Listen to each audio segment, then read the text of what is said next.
Konten perdana channel ini akan dimulai dengan sebuah buku bestseller, bukan terjemahan tapi asli karya Indonesia sendiri, yaitu Filosofi Keras. Kita mulai di kata pengantar. Disambut tulisan oleh salah satu doktor sekolah tinggi filsafat, isinya sampai 14 halaman dan sangat baik menjelaskan secara umum tentang apa itu filosofi keras, mulai dari sejarah, pemikiran, sampai pemanfaatannya dalam lingkungan sehari-hari. Masuk di prakata, di sini penulis seolah melakukan curhat langsung dengan pembaca dari keresahannya ketika mengalami depresi. Kehidupannya dipenuhi overthink, negative thinking. Penulis menyadari kalau sebenarnya gangguan psikis itu sering dianggap berada di ranah jiwa atau ruh, sesuatu yang abstrak, tak terlihat, dan kalau ada gangguan artinya hanya gila atau diguna-guna. Masih banyak masyarakat yang tidak menyadari bahwa program psikis kaitan dengan fungsi organ tubuh dan kimia otak. Dan ini menjadikannya tidak berbeda dengan saat tenggorokan kita meradang dan sakit karena serangan bakteri. Kemudian dia coba obat-obatan dalam jangka 2 minggu, moodnya kembali. Namun ternyata penulis menemukan data kalau hanya 10% pasien depresi penerima obat yang tetap bertahan sembuh selama 1 tahun. Itu pun karena perlahan depresinya menyerang kembali. Disitulah penulis menemukan alternatif pengobatan, yaitu terapi tanpa obat yang dia tulis di buku ini. Inilah yang dia sebut sebagai filosofi keras. Di bab 1, sebelum buku ini terbit, penulis melakukan survei nasional secara online, melibatkan ribuan responden, sekitar 3.000, bertujuan mencari tahu apakah orang-orang merasa khawatir mengenai hidupnya. Kesimpulannya, 63% mengaku merasa khawatir tentang hidup secara umum. Untuk data rincinya, silakan rujuk di bukunya langsung. Setelah survei tersebut, ada yang menarik, yaitu saat penulis mewawancari dokter spesialis kejiwaan. Dia menjelaskan bagaimana stres bisa merusak tubuh. Di dalam bukunya yang baru itu, di halaman 7,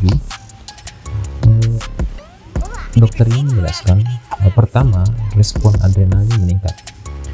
Jadi adrenalin itu meningkatkan tekanan darah karena jantung menjadi semakin berdebar, pembuluh darah menyempit, dan karenanya kepala itu akhirnya menjadi tegang. Kemudian dalam jangka panjang, kondisi seperti ini akan meningkatkan hormon stres namanya kortisol. Kortisol adalah zat yang sifatnya oksidatif. Dia merusak apapun di dalam tubuh kita. Ini kalau dia berlebih, ketika dia muncul ya. Jika dia menempel di pankreas, dia meningkatkan insulin.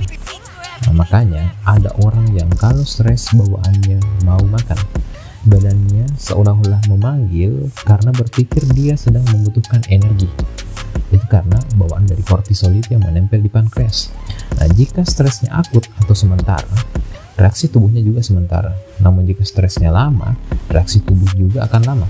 Dokter spesialis kejiwaan ini juga menjelaskan tentang perbedaan antara takut, stres, khawatir atau cemas, dan depresi. Menurut dokter kejiwaan ini, kalau takut itu kita tahu sumbernya. Misalnya kita takut setan atau takut ujian, menurut buku pada halaman 7 ini. Kalau cemas berdasarkan definisinya, itu dia tidak jelas penyebabnya. Jadi saya ulangi, takut itu kita tahu sumbernya, sedangkan cemas itu tidak jelas penyebabnya. Sedangkan kalau stres itu artinya tekanan sesuatu yang mengganggu keseimbangan di hidup kita.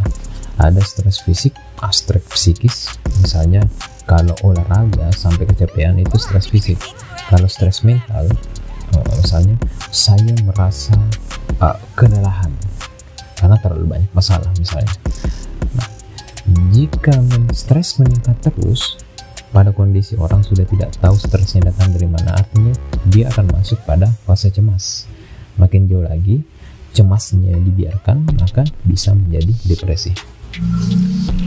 Kemudian yang menarik juga yang perlu digarisbawahi adalah dokter spesialis kejiwaan ini menyebutkan dengan adanya media sosial kita mengalami banjir informasi yang belum tentu benar, sehingga apapun informasi yang kita serap di media sosial itu dia akan terus tertampung sehingga menghasilkan kekhawatiran yang akan tertampung di dalam diri kita itu akan menjadi sebuah kecemasan.